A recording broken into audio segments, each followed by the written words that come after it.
और जब भागवत जी की दक्षिणा मूल्य लग जाता है कि हम ये लेंगे, तो फिर उसका सार चला जाता है। ना सुनने वाले को कोई लाभ होता है, ना सुनाने वाले को कोई लाभ होता है। तो इसमें बताया कि कितना धन खर्च होता है। तो कहा गया है कि विवाहे यदृशम वित्तम तदृशम परिकल्पयेत। जितना धन हम अपने बेटी के विवाह में खर्च करते हैं, उतना धन हमें अपने मन से खर्च करना चाहिए, प्रसन्नता पूर्वक। अब यदि किसी बिटिया के बाप से पूछा जाए, मान लो किसी ने अभी बिटिया का विवाह किया हो, उससे पूछा जाए काहे भैया तुमने कै रुपया खर्च करे ब्याह में, को बता सकत? वो तो अपनी बिटिया के विवाह में महाराज पूरा एड़ी चोटी की ताकत लगा देता है कि अच्छे से अच्छा करेंगे कि बिटिया हमारी ससुराल जाकर के प्रसन्न रहे, ससुराल वाले ताने ना दें। लेकिन जब कथा की बात आती है महाराज, तो लोग कहेंगे कि भैया थोड़ा ज्यादा लग रहा है, कम हो जाता तो बढ़िया रहता। ठीक है भैया, कोई दयालु, कोई वैसे प्रवक्ता मिल गए, उनने कहा ठीक है भैया हमें नहीं देना, जो साथ में आए उनको दे देना, माइक टेंट बढ़िया लगवा देना। तो फिर क्या होता है महाराज, ये तो हो गया कि भैया साथ वालों को देना है, माइक टेंट कौन सा दीदी देखने आ रही है, चाहे जैसा ठोक दो।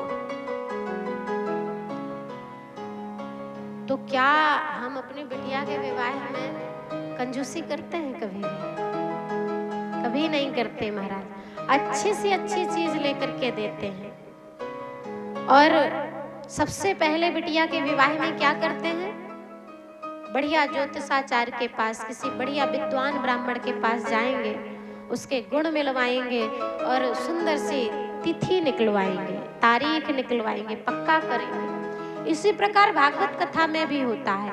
यदि आपकी कामना पूर्ण कथा है, मतलब जैसे कोई कहता है ना कि भगवान हमारा ये काम हो जाएगा तो हम कथा करवाएंगे, तो उस कथा को किसी विद्वान ब्राह्मण से पूछ करके सुंदर तिथि निकलवा करके ही करवाना चाहिए। और यदि कामना रहित कथा है, कोई कामना नहीं है, बस हमें तो ठाकुर जी का सत्संग करना है, तो कभी भी कर सकते हो, किसी भी समय कर सकते हो, किसी भी दिन कर सकते हो। सारे दिन अच्छे होते हैं भगवान की कथा के लिए। और जब हम आप सभी, जैसे अभी इस कथा की डेट हम ही सभी ने नियुक्त की, अपन ने मिल करके इसी प्रकार से डेट निकलवा करके दे करके कि कथा प्रवक्ता खाली है तो भाई ठीक है करवा लो, हम भी थोड़ा सा ठाकुर जी का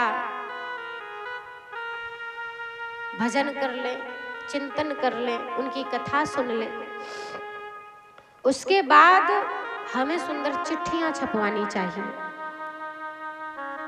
यदि व्यक्ति विशेष की कथा होती है तो उसको अपने पूरे परिवार को बुलाना चाहिए। यदि ग्राम समाज की होती है जो, तो फिर वो सबकी कथा है, सबको अपने अपने रिश्तेदारों को बुलाना चाहिए।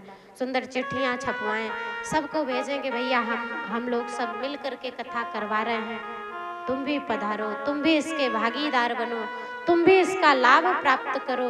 अपने इष्ट मित्र गुरुजन सभी को जितना हो सके सभी को बुलाना चाहिए, सभी का सम्मान करना चाहिए।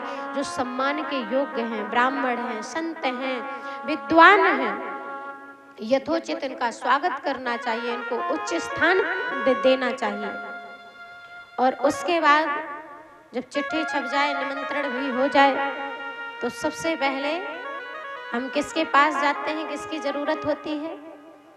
पंडित के बाद सीधे हम चतुर्थ वर्ण के पास पहुंचते हैं। बाजा लगता है, मटकियां लगती हैं, तो मटकियों का बयाना दे दो, बाजा का बयाना दे दो, और सुंदर ऐसी जगह का चुनाव करें जहां पर कोई शोर ना होता हो, जहां पर गाड़ियों की आवाज ना आती हो। और इस प्रकार से बड़े ही दिव्य और भव्य तरीके से, जिस प्रकार से जब दूल्हा बिहारी सरकार पधारते हैं विवाह में, तो जिसकी बिटिया का विवाह होता है तो द्वार चार होता है कि नहीं? इसी प्रकार से भागवत भगवान का भी होता है। जब भागवत की कलश यात्रा निकलती है, शोभा यात्रा, तो जिसके द्वार से निकले प्रति व्यक्ति को पता तो पहले से चल ही जाता है, क्योंकि बैनर पोस्टर आदि आदि शोर हो जाता है कि कथा होना। तो अपने द्वार को सुंदर गोबर से लीप करके, सुंदर चौक डाल करके, बढ़िया दोनों किनारों में बढ़िया सुंदर मटकी रख करके, दीपक जला करके, और भागवत भगवान हमारे द्वार से निकलेंगे, हमें अपने द्वार में खड़े होकर के सुंदर आरती सजा करके, सुंदर फूल आदि जो भी हमारे पास है, बतासा है, जो भी है, थोड़ा सा मीठा रख करके सुंदर भागवत भगवान का पूजन करना चाहिए और उनसे विनती करना चाहिए कि ठाकुर जी, हमारे अंदर इतना सामर्थ्य नहीं था कि हम अकेले करवा सकें, हमारे भी पितरों का कल्याण करें, हमारे बच्चों का कल्याण करें, और जो भी हमारे पितृ दोष आदि आदि दोष हो, आप उन दोषों को समाप्त करके हमारे ऊपर कृपा करें। तो इससे क्या होता है कि महाराज, क्योंकि बहुत से लोग जब गया भोज होता है ना, तो गया भोज में पितरों को कथा सुनाई जाती है। तो बहुत से लोग ऐसे भी होते हैं महाराज कि इतना सामर्थ्य नहीं होता कि वो भागवत की कथा करवा सके, इसीलिए ये ग्राम समाज की कथा 10, 15, 20 लोग या पूरे गांव के लोग मिल करके 500-500 रुपया, 1-1 हजार या जो जितना सामर्थ्यवान है, सामर्थ्य के अनुसार दान करना चाहिए। यदि हम 1 लाख दान करने के योग्य हैं तो फिर हमें 1 लाख करना चाहिए। यदि हम 10 रुपया दान करने के योग्य हैं तो फिर हमें 10 ही करना चाहिए। लेकिन कहा गया है कि यदि धर्म का कार्य हो रहा हो तो आपके पास 20 रुपया है तो 15 तो कर ही देना चाहिए। 5 में ठाकुर जी हमारा खर्चा चलाएंगे। भगवान के काम में कभी भी कंजूसी नहीं, क्योंकि भगवान हमेशा जो चीज हम उनको देते हैं वो डबल करके देते हैं। तो बताया सुंदर जिस प्रकार से बिटिया का विवाह होता है, तो इसमें एक बात और आती है, बिटिया का विवाह गरीब का भी होता है, 1 लखपति का भी होता है, 1 करोड़पति का भी होता है, 1 अरबपति का भी होता है। और गरीब की भी बिटिया ब्याही जाती है, उसकी कुमारी तो नहीं रहती, उसके पास जितना सामर्थ्य होता है वो भी करता है। तो इसका तात्पर्य ये है कि महाराज कथा कोई भी करवा सकता है। जब विवाह की बात आ रही है कि इतना धन खर्च होता है तो करवा सकता है, लेकिन उसके हृदय में भाव होना चाहिए। ये नहीं कि हमने बोल दिया महाराज हम 10 ही हजार खर्च करेंगे और हमारे पास रखे हैं 50 हजार, तो फिर चाहे कुछ भी हो जाए हम 10 ही हजार खर्च करेंगे, तो फिर आप भुगत रहे हैं, वो कथा नहीं करवा रहे हैं। और यदि आप भाव से कथा करवाएंगे तो ठाकुर जी आपकी कथा को अवश्य पूर्ण करेंगे और इतनी दिव्य भव्य तरीके से करवाएंगे कि किसी बड़े आदमी ने क्या कथा करवाई होगी। जब कोई गरीब व्यक्ति करवाता है तो उसकी कथा देखने लायक होती है। और बताया कि जब सुंदर सबसे पहले जब चिट्ठियां छप जाएं सबको बुलाएं, लेकिन मुख्यतः बताया कि स्त्रियों को निमंत्रण ज्यादा दें और चतुर्थ वर्ण को, जो सेवक वर्ण होते हैं, और बताया सबको बुलाया जाता है। और बताया कि जो कथा सुनते हैं परीक्षित के रूप में बैठ करके, तो उनको सबसे पहले उनका नियम होता है कि उनको कथा 7 दिन तक निराहार रह करके सुनना चाहिए, कुछ भी नहीं खाना चाहिए। यदि बिना खाए नहीं रह सकते तो फिर घी पी करके रहना चाहिए। घी पी करके भी नहीं चलता है तो फिर दूध पी करके कथा सुन सकते हैं। लेकिन महाराज अब आजकल दूध पी करके भी नहीं चल पाता, तो कहा कि फलाहार, फल का आहार कर लो थोड़ा सा, जितने में हमें आलस्य न आए। और फिर उसके बाद जब कथा हो जाए, उसके बाद खूब फुलाहार करके और ठाकुर जी का नाम लेते लेते बढ़िया विश्राम करिए। सुबह से उठ के फिर से अपने भगवान की सेवा में लग जाइए। और यहाँ पर बताया कि वक्ता कैसा होना चाहिए। तो कहते हैं कि विरक्तो वैष्णवो विप्रा वेद शास्त्र विशुद्ध कृत दृष्टांत कुशलो धीरो वक्ता कार्यति निष्प्रह। सबसे पहला वक्ता पे क्या होना चाहिए? विरक्तो। वक्ता विरक्त होना चाहिए। विरक्त मतलब क्या होता है? सुनाई नहीं दे रहा, हम बहरे हो गए माइक सुन सुन के एकदम।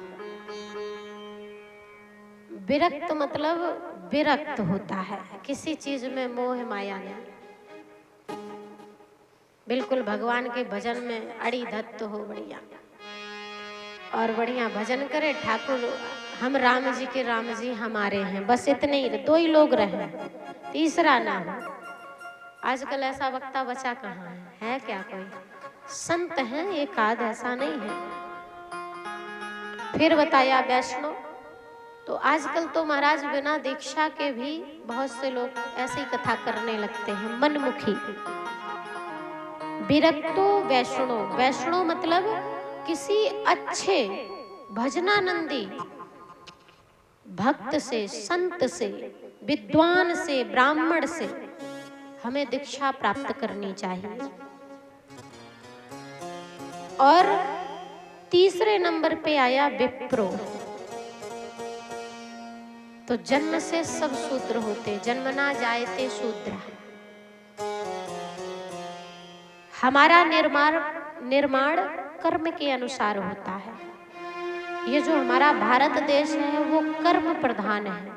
इसीलिए गोस्वामी तुलसीदास जी ने रामचरितमानस में लिखा कि कर्म प्रधान विश्व रच राखा, जो जस करे सो तस फल चाखा।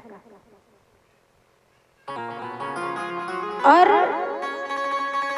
चौथे नंबर पे आया वेद शास्त्र विशुद्ध कृत। वेद शास्त्र का विशुद्ध तरीके से ज्ञानी हो। और दृष्टांतो कुशलो धीरो। दृष्टांत देने में अनेक अनेक शास्त्रों का, ग्रंथों का दृष्टांत देकर के हमें समझा सके, कथा को हमारे हृदय में हृदयंगम करा सके, इस प्रकार से धीर और कुशल प्रवक्ता होना चाहिए।